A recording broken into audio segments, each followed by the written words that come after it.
Les sujets du jour de la revue fiduciaire. Premier sujet de notre JT. Droit de communication. Lorsque l'administration utilise des documents obtenus de tiers, comme des banques, pour fonder un redressement, elle doit informer le contribuable de la teneur et de l'origine des renseignements en question et les communiquer au contribuable s'il en fait la demande expresse. Le non-respect de ces deux obligations entraîne l'irrégularité de la procédure. Selon la Cour administrative d'appel de Paris, les informations collectées sur des bases de données ne sont pas nécessairement des documents obtenus de tiers sur lesquels l'administration doit communiquer. Deuxième sujet de notre JT. L'associé d'une SAS participe-t-il toujours au vote de son exclusion ? Le Code de commerce prévoit la possibilité d'exclure un associé d'une SAS et ce sont les statuts qui fixent les conditions de cette décision. Le motif d'exclusion doit être clairement exprimé dans les statuts et être conforme à l'intérêt social de la société ainsi qu'à l'ordre public.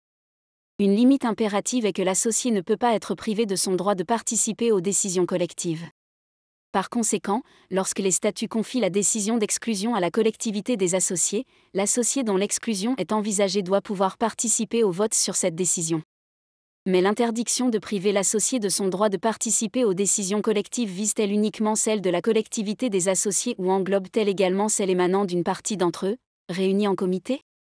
Pour l'ANSA, la décision collective est celle qui doit être prise par l'ensemble des associés bénéficiant du droit de vote, peu important la dénomination de l'organe réunissant l'ensemble des associés. Par conséquent, selon l'ANSA, si la procédure d'exclusion relève d'un organe de la société qui ne réunit qu'une partie des associés, il ne s'agit pas d'une décision collective et il n'est donc pas obligatoire de faire participer l'associé à la décision sur son exclusion.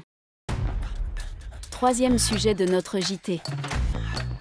Travailleurs étrangers, nouvelle liste des métiers en tension.